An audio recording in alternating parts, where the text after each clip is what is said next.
পর্যাপ্ত পৃষ্ঠপোষকতা পেলে মৌ শিল্প হয়ে উঠতে পারে বৈদেশিক মুদ্রা আয়ের অন্যতম একটি উৎস। পাশাপাশি বাড়ানো সম্ভব কর্মসংস্থান। মৌমাছি ও মধু সম্মেলনে এমনটাই বললেন আয়োজকরা। তথ্য বলছে, বর্তমানে দেশের মধুর বাজার মূল্য ১২০০ থেকে ১৫০০ কোটি টাকা। তবে কৃষি জমিতে কীটনাশকের অবাধ ব্যবহারের কারণে মৌমাছির বংশ বিস্তার ব্যাহত হচ্ছে, কমে যাচ্ছে মধু উৎপাদন, জানাচ্ছেন মাইনুল মারুফ। মৌমাছির ঘরে রানী মৌমাছিকে ঘিরে আছে কর্মী মৌমাছিরা, নেই মধু সংগ্রহের তারা। আজ যেন তাদের কর্মবিরতি।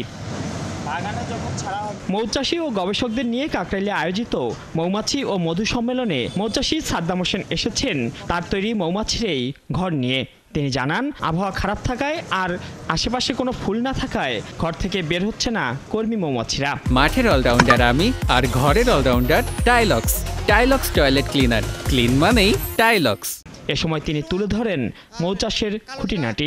যদি রানী মাছি কোনো কারণে মারাও যায়, ওরা নিজেরাই সেটা তৈরি করে নেবে 18 দিনের ভিতরেই। এগুলো বিভিন্ন জাতের সংগ্রহ করে আমরা নিজেরাই মনে করেন চাষ করতেছি। এই এক বক্স থেকে যদি আমি এবছর পালি, এক বক্স থেকে প্রত্যেক বছরে 2টা করে বক্স বাড়ানো যাবে। অনুষ্ঠানে সম্মেলনের পাশাপাশি ছিল মধু ও মৌমাছি বিষয়ক বিভিন্ন গবেষণা ও বাণিজ্যিক স্টল। এ সময় কেউ কেউ চেখে দেখেন খাঁটি মধুর স্বাদ। গবেষণা প্রতিষ্ঠানগুলো তুলে ধরেন প্রাকৃতিক ও ভেজাল মধুর পার্থক্য।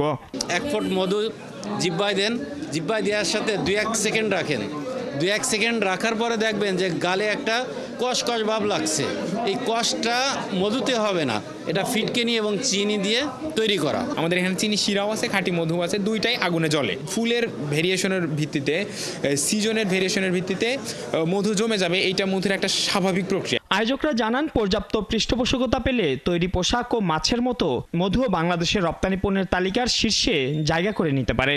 প্রকৃতিতে মৌমাছি কমার একটা গুরুত্বপূর্ণ ইস্যু হলো কীটনাশকের অনিয়ন্ত্রিত ব্যবহার। সুন্দরবনের মধুটাকে যদি আমরা একটা ব্র্যান্ডিং করি, এটাকে যদি আমরা জিআই পাই, এটাকে যদি আমরা বিশ্বের সামনে তুলে উঠতে পারি, তাহলে 10,000, 20,000, 5,000 খুব একটা রিস্ক ভ্যালু, সব ভ্যালু যোগ করে একটা হাই প্রাইসে বিশ্ব দরবারের কাছে এটা আমরা রপ্তানি করতে পারবো। তথ্যমতে বর্তমানে বাংলাদেশে মধুর বাজার মূল্য ১২০০ থেকে ১৫০০ কোটি টাকা।